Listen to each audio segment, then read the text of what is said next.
It's me visual. ഇന്നലെ ഈ company shoe provide ചെയ്തു, ഷൂവും ജാക്കറ്റും. അപ്പോൾ അതൊക്കെ ഇട്ട് രാവിലെ ഷൂ കാണിക്കാൻ വേണ്ടി ഇറങ്ങി. ഇന്ന് ഞായറാഴ്ചയാണ്, ഞായറാഴ്ചയായിട്ട് വർക്കൊന്നുമില്ല. പക്ഷേ എന്നാലും നമ്മുടെ പ്രസൻസ് അവിടെ ഉണ്ടാവണം എന്ന് പറഞ്ഞ് പോയതാണ്. വർക്കുണ്ട്, കുറച്ച് ആൾക്കാർ വരുന്നുണ്ട്. ഇനി അവർക്കൊന്നും പറ്റിപ്പോണെന്ന് രാവിലെ ഇന്നലെ മഴയ്ക്ക് കുളമായിട്ട് കിടക്കുക. അവിടെ വെള്ളമൊക്കെ കിട്ടിയില്ല. പുതിയ ഷൂ എങ്ങനെ അങ്ങോട്ട് പോകും മനസ്സോടെ പിന്നെ കാലൊക്കെ വെച്ച് ചാടി ഓടി ഇത് ഒരുവിധം അവിടെ പോകണോ വേണ്ടതൊക്കെ നിൽക്കുകയാണ് ഞാൻ. പിന്നെ എത്തി ഒരു ചെറിയ വീഡിയോ ഒക്കെ ചെയ്ത് ഷൂ മൊത്തം ചെയറായി. പിന്നെ ചെയറൊക്കെ തുടച്ച് പുതിയ ഷൂ എത്ര നാളത്തേക്ക് ഞാൻ തുടക്കുമെന്ന് എനിക്കറിയത്തില്ല. ഇന്നത്തേക്ക് മാത്രം ടൈഗർ ഷൂവാണ് കമ്പനി പ്രൊവൈഡ് ചെയ്തത്. ഷൂ കൊള്ളാം, നല്ല ഷൂവാണ്, എനിക്കിഷ്ടപ്പെട്ടു. പിന്നെ കമ്പനി അത് കഴിഞ്ഞ് നേരെ വന്ന് കിടന്ന് ഉറങ്ങി. ഫുഡൊക്കെ കഴിച്ച് ബിരിയാണി വീഡിയോ എടുക്കാൻ പറ്റിയില്ല. പക്ഷേ കിടന്ന് ഉറങ്ങി ഫ്ലാറ്റൊക്കെ നോക്കിയിരുന്നാ ടെറസിൻ്റെ മേലെ കയറി. മഴ പെയ്യും എന്ന് കരുതി മേലും തുണിയൊക്കെ നമുക്ക് ക്രിക്കറ്റ് കളിയെ കണ്ടു. എൻ്റെ സുഹൃത്ത്, എൻ്റെ ഒരു ചങ്ക് ബ്രോ എന്നെ കാണാൻ വേണ്ടി വന്നിരിക്കുക. പിന്നെ അപ്പുറത്തെ ഫ്ലാറ്റിൽ പോയി ഇരിക്കുക.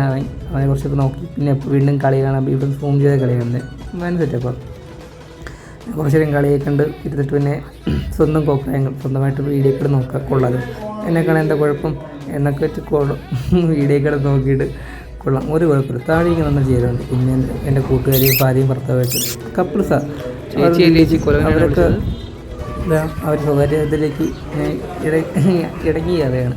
പിന്നെ ഒരു കൊച്ചവിടെ ഉണ്ടാവും, കൊച്ചിനെയൊക്കെ നോക്കുക, സൂം ചെയ്ത് കൊച്ചിനെ കളിക്കണം. നല്ല ഭംഗിയുണ്ട് കൊച്ചിനെ കാണാൻ. പിന്നെ കുറച്ച് ഫോട്ടോഷൂട്ടൊക്കെ നടത്തി. ഈ ഫോട്ടോയ്ക്ക് നന്നായിട്ട് ഇഷ്ടപ്പെടുന്നു. പിന്നെ സ്റ്റോറി ഇട്ട് ഓർഡർ